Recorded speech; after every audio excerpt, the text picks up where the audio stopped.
Hello mga ka-lipstick! Welcome again sa aking YouTube channel. For today's video, lalabas kami at panonood ng Hello Love again. And kasama namin si Mama. And I hope this little video and treat will make her happy. Bye! At ito na nga kami sa SM Palapala. At andito na kami para manood ng sine.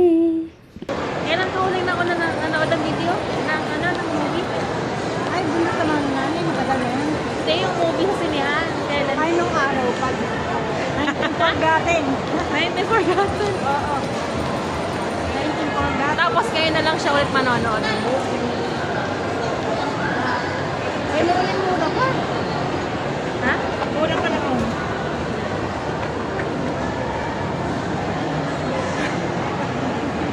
Kung KJ.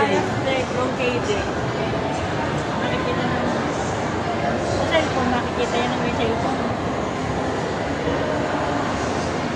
Dahil ba siya? Ikakat ko yan. Ito yung Kailan ang yung OTD? OTD.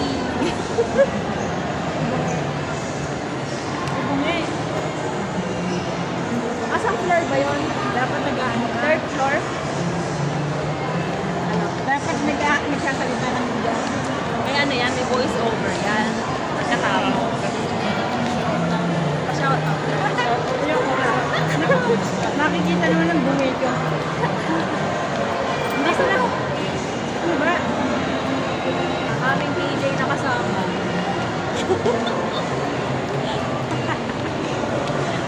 Ayun, kasala na ako sa voice over na. Ha? Grabe, as in, nashock ako sa pila na to. First time namin pumila ng ganito kahaba sa sinihan at kung alam lang namin na ganito kahaba, bumili na lang kami sa smcinema.com ng tickets.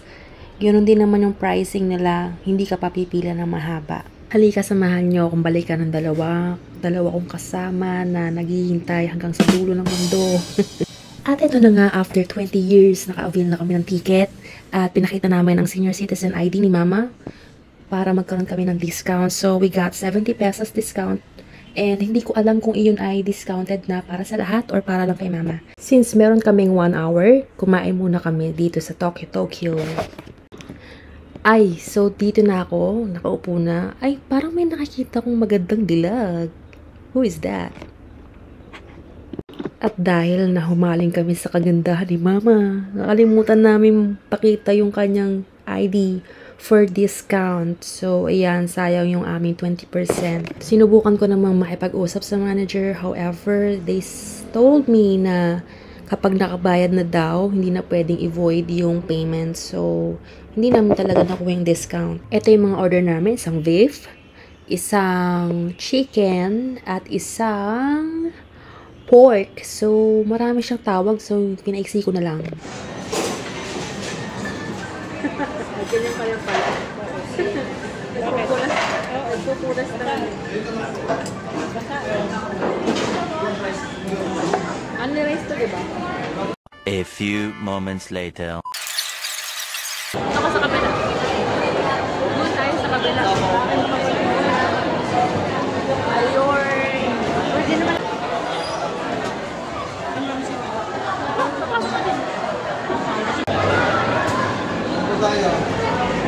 Ito na, nakapasok na kaming lahat at may nakalimutan talaga akong bilhin, which is yung popcorn na nagkakahalaga ng 120 pesos at meron ding tubig na I think 30 pesos. So, lumabas ulit ako at tinatakan ako ni Kuya na nasa entrance. Hi! Adi si Jared ko teka. Wag na! Naghay ka lang dapat. Diba sabi nila time stops?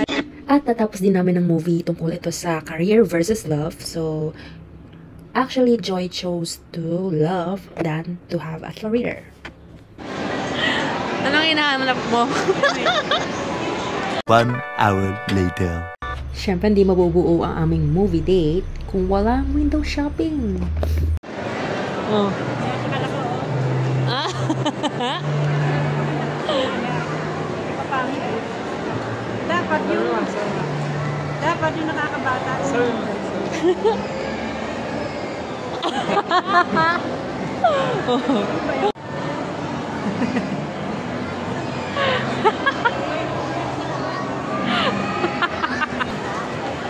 May nag-iintay na naman. Ha? May nag-iintay na naman, oh. No. Saan yung may dala ko? Kung may ano yung dala, Ano masasabi mo sa movie? maganda, masaya. Masaya. Saka, hindi nakaka-boring. Shout out! At dito na nagkatapos ang ating vlog. I hope that pasaya natin ang ating munting ina sa eksenang ginawa natin for today's video. Bye!